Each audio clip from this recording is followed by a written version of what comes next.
We are seeing a large number of myocarditis and pericarditis cases in young individuals. This warning was delivered to the CDC very early in the COVID vaccination campaign, and it came from health officials in Israel, our country, which was among the first in the world to roll out the vaccines at a very rapid pace. We were even called the world's laboratory. But the public, the billions of people around the world who were told to take these vaccines, didn't know about it. We had no idea. The dominant public health message was very different. Major health organizations and scientific publications, they all portrayed those cardiac risks as extremely rare. They kept telling the public that the benefits of vaccination far outweighed the risks for all populations, including teenagers.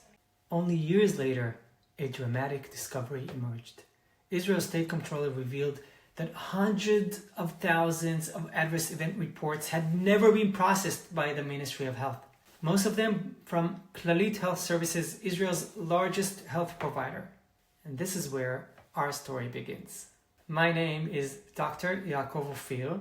I'm not a physician. I'm an academic researcher at Ariel University, and I strongly encourage you not to rely on this short video alone, but to read our complete peer-reviewed study where we unfold the full story in detail, including all the, frankly, very simple methodological and statistical steps we took.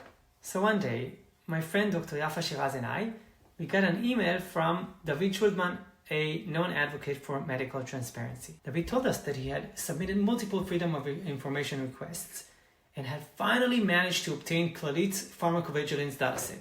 This dataset contained nearly 300,000 adverse event reports, which had been recorded by healthcare professionals in real time. So the first thing I did was to upload this anonymized dataset to the Open Science Framework so independent researchers and the public could finally access this crucial dataset. I then assembled an extraordinary research team, including Yafa and David, of course, and Dr. Nicholas Halsher and Professor Peter McCullough. And together, we dove into the actual records. What we found was striking.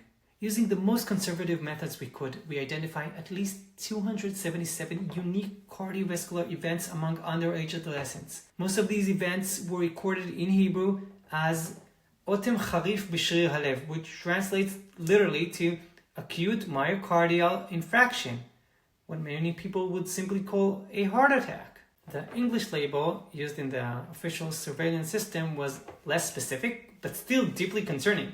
Acute cardiovascular injury. But the most striking finding was the timing.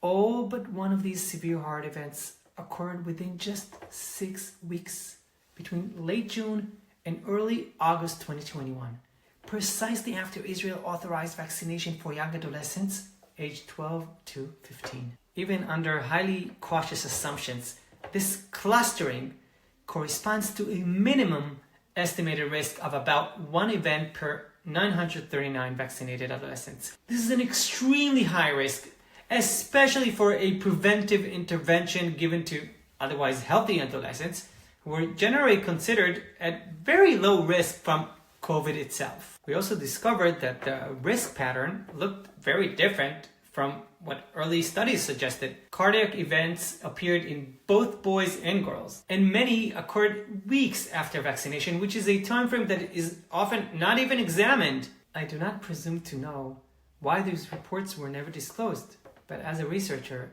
and even more so as a father, I'm worried. Could it be that health officials pressured our young boys and girls to receive a very new mRNA product developed and authorized in record time without being fully transparent about its risks?